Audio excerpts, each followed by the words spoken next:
Tahukah Anda bahwa jalan hidup seseorang tidak dapat diduga sama sekali? Mungkin dulunya dia orang miskin, kemudian menjadi pengusaha yang berhasil. Mungkin dahulunya dia adalah orang yang tidak pernah diperhitungkan, tapi kemudian mendapatkan tempat yang begitu terhormat dalam masyarakat. Mungkin dulunya dia orang nampaknya biasa-biasa aja, tidak pandai, tapi kemudian menjadi orang yang sukses dalam hidupnya. Who knows perjalanan hidup setiap orang. Demikian juga perjalanan hidup seorang Ruth, seorang perempuan Moab, bukan termasuk dalam kalangan bangsa Israel, bukan kalangan bangsa pilihan. Tapi lihat bagaimana Tuhan mengubah hidupnya seperti digambarkan dalam perikop kitab suci hari ini, yang merupakan lanjutan dari kisah kemarin. Dikisahkan bahwa Ruth telah berada di negeri asing di Israel, dan di sana dia berjumpa dengan seorang kerabat dari Elimelech, dan ternyata namanya Boaz adalah seorang yang sangat kaya.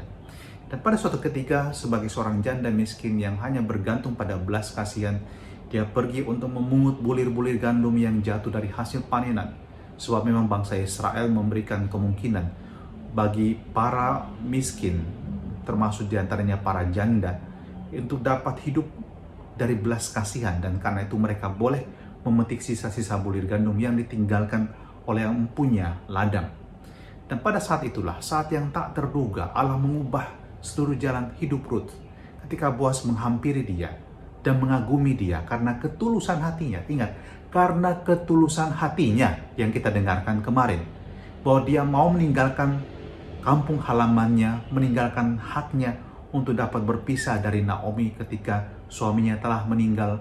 Dia punya hak untuk membangun hidupnya yang baru, tetapi dia begitu setia mengabdikan dirinya kepada sang mertua Naomi, bahkan mau bekerja seperti itu, menjadi seorang pemungut sisa-sisa dari panenan gandum.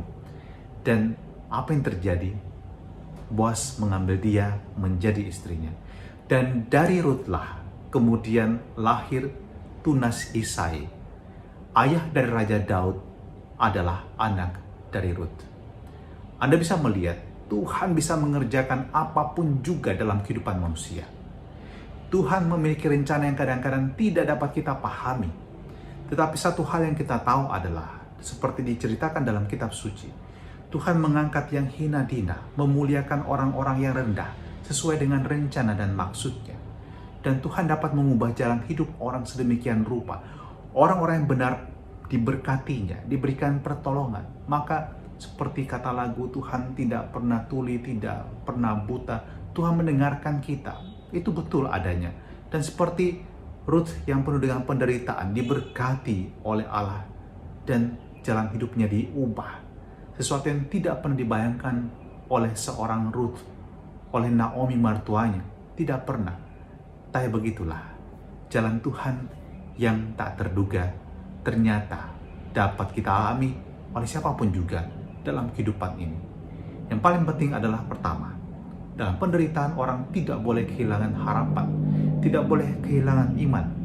Anda harus tetap berpegang teguh pada Tuhan. Setia menjadi orang yang baik dan benar. Dan karena itu, yang kedua adalah tetaplah tekun berbuat kebajikan. Tetaplah teguh menjadi pewarta cinta kasih. Dan percayalah, apa yang Anda taburkan dalam hidup ini, kebaikan yang Anda telah taburkan dalam ini, tidak akan sia-sia. Anda pasti akan menuai pada waktunya. Tuhan pasti akan mencurahkan, ibarat hujan dicurahkan ke atas muka bumi yang mungkin kering, kerontang, gersang. Tuhan akan membebaskan Anda dari segala penderitaan. Tapi tetaplah berpegang teguh padanya, dan tetaplah menjadi pelaku-pelaku kebaikan dalam hidup ini. Bapa dalam surga, terima kasih untuk contoh yang indah dari kisah seorang Ruth yang bukan siapa-siapa, tapi Engkau ubah hidupnya menjadi berkat bagi bangsa Israel.